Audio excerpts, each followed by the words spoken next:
If your quarterback is playing bad, it's hard to overcome that, Skip. Since he became a starter, he's first in passing yards, first in touchdowns, first in QBR, first in wins, and sixth in percent of throws that are intercepted. So he's still very safe with the ball, even though he's putting up these astronomical numbers. Skip, I don't think he's overhyped. He had a bad game. His resume is impeccable thus far. To say, you know what, I lost the Super Bowl and I lost to Tom Brady, and I lost to a team that played maybe one of the 3 or 4 best defensive games that we've seen in a Super Bowl out of the 55 that's been played, there's no shame in that. Patrick Mahomes is not overhyped.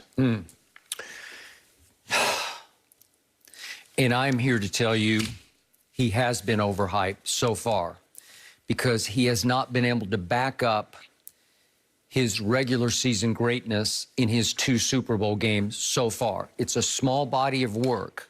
But there are times I actually feel a little sorry for him because the world has wanted him to be something that he can't quite live up to on the biggest stages.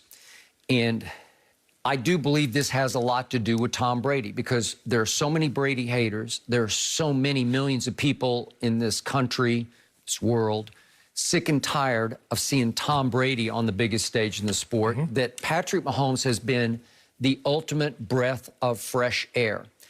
And yet, what makes him must-see TV, what makes him so spectacular, also has made him vulnerable on the biggest stages because he will try just about anything at any moment. Greenest light I've ever seen a quarterback have.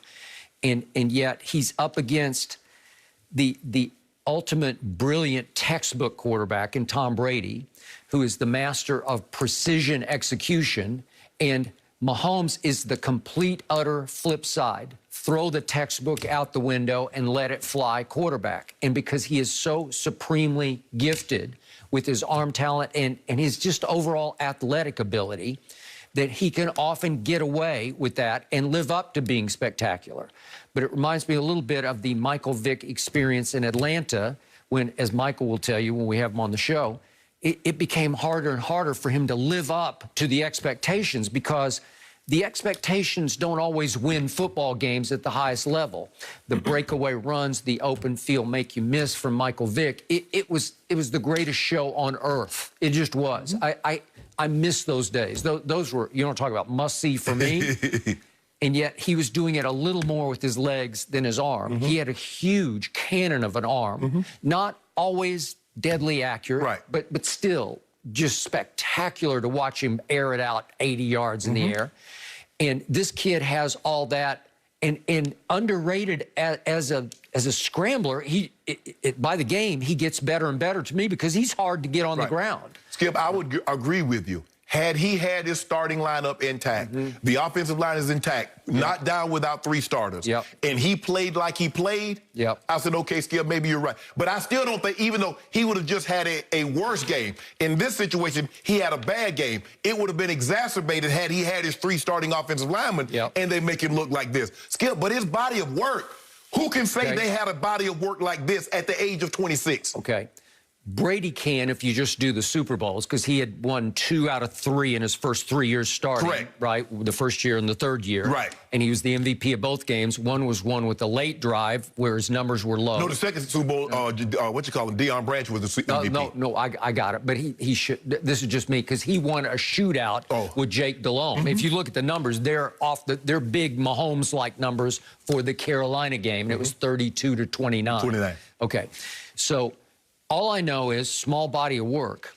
I've watched Patrick Mahomes play what I believe by his standards are subpar Super Bowls twice. Because if you look at his QBR a year ago, before his first Super Bowl, his QBR during the year was 78. Sensational. It was second in the league. He had a 64 QBR in the Super Bowl game. And remember, again, I keep harping on this. Nobody wants to hear it, but they're down 20-10, late third quarter. And if we could quickly remind everybody of how it looked, he threw this interception down 20-10 late in the third quarter. This is against San Francisco a year ago. And that's no good, okay? So it looks like you're going to be in big trouble because we're almost to the fourth quarter. And he doesn't see Fred Warner. Okay, then we go the next possession early in the fourth quarter, and he does it again, and they're still down 20-10, and he throws this pick It's a little high and outside to Tyreek behind him. You think he was trying to protect Tyreek from getting his block knocked off. Yeah. And yet it's high and outside, tipped up into a second interception. They're still down 20-10. And we go all the way to mid-fourth quarter, and they're still down 20-10. But why are they able to stay upright? Because Jimmy G is the rival quarterback, and he's having a terrible fourth quarter.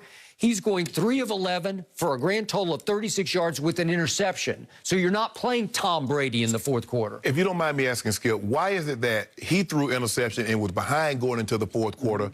He comes behind and wins, and he played bad. Tom Brady did the exact same thing against the Legion of Boom. They won. He did the same thing against Atlanta, was down. They won. Okay. But he played great. Why is it that Tom played great even though he was down and threw interception? One was a pick 6, but Mahomes, he just played bad the whole game. Did Russell Wilson just come apart in the fourth quarter? No, he played great in the fourth quarter, and Tom Brady played great. Matt Ryan came apart. Okay. Matt Ryan came apart. I'll give you that. But Tom Brady was throwing for 246 yards just in the fourth quarter and overtime. That's like a good game for a Super Bowl in the last quarter in the overtime. But Skip, you said, well, he want to shoot out with Jake Delhomme. You make it seem like Jake Delhomme is going to the Hall of Fame. I didn't say that. But is Jimmy Garoppolo going to the Hall of Fame? No, but Jimmy Garoppolo went to the Pro Bowl that year. Okay, and yet remember, it gets to 3rd and 15 at the 35, and this is for the game. This is like sink or swim at this point, because you're still down 20-10. Right. And he's got a rusher right in his face, and to me, he gets away with one here. This is fortunate where he just wings it into the left flat, and Tyreek had to stop and come back and wait for a fair catch. He called a play, Skip. Okay. He went to the sideline. NFL fans had white up and said, do we have time for Wasp? But this is one where, with the ball hanging like that, one of the safeties can come over and pick that off. And he was lucky they didn't react quickly enough to a ball that hung up for grabs, okay? But he got away with it, and they got away with it, and they won. It looked like going away until Jimmy G missed Emmanuel Sanders with a throw. If he makes one throw in the fourth quarter, we're having a whole different conversation because they're going to lose. Well, Skip, he's open. He's open. If you just hit him, he missed him by 5 yards. Skip, we could say that about Matt Ryan. I mean, if he makes one throw, if Russell makes one throw, that's, I mean, a lot of times these games come down to making one throw. Okay. And one guy makes it and the other guy doesn't. Okay. So this year, during the regular season, he even improved, Patrick Mahomes did, his QBR all the way up to 83, which again was second because Aaron Rodgers was just off the charts great this year. And obviously was the runaway MVP. In the Super Bowl, Patrick Mahomes was lucky to have a 50 QBR because he rallied in the fourth quarter and threw for 156 yards in the fourth quarter alone and scored 0. The math doesn't compute for me. How do you throw for 156 and you don't get it in the end zone? Obviously, they're just going for broke. Right. So they're not going to take a field goal. They're just going to throw for Well, the thing was, Skip, is what the problem that I said they needed to do. Once they got into the red zone, they needed to score touchdowns. And what Tampa was conceding, like, okay, we're going to give you yards, but we're going to close the door in your face once you get close to the end zone. That's what they did for the entirety of the ball game. But, Skip, if you look at, Skip, look, like I said, we've seen guys, and I'm not, look, I don't want to diminish the Super Bowl MVP, but we've seen guys that had less than outstanding careers become Super Bowl MVP. Patrick Mahomes was a regular season MVP, which means you need to play great, not for one game, Skip, not for 4 quarters, but for 16 games over the totality of a season. 50 touchdowns, 5,000 in just your first year starting. We've seen guys throw for... Tom Brady did it in what? In year 8. Peyton Manning did it in year 13, year 14. Patrick Mahomes did it in year 2. No, I give you regular season. There's no doubt about that. So Skip, you can't say, well, because he lost his Super Bowl, now he's overrated. You look at the guys going to 2 Super Bowls by the time he's 25. He's won 1. He's a 3-time Pro Bowler. He's been an All-Pro. He won the division every year he's there. He's had 3 straight AFC Championship games at home. Skip, that has to mean something. And even as bad as he's played, he still only has 4 interceptions in his playoff career with 17 total touchdowns. Here, I'm going to go to your favorite website, Pro Football Focus. Again, grades in the regular season for this kid are off they're out of this universe. Is what they are. So in 2018 regular season, they give him a 93 grade for the year. That's sensational. In that AFC Championship game that he lost barely to Brady in overtime, he was a 72 grade. Okay, the next year in the Super Bowl year, he's 84 in the regular season, 64 grade in the Super Bowl.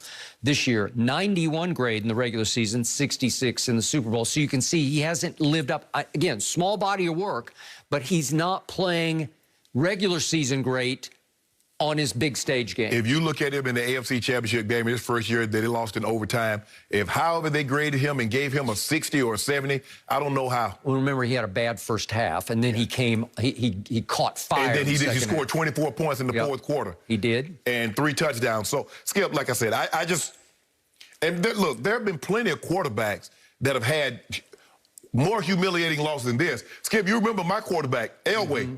He didn't even come close. 55-10, 42-10, 35-10. I mean, he wasn't even close to winning. And what saved him? What fell out of heaven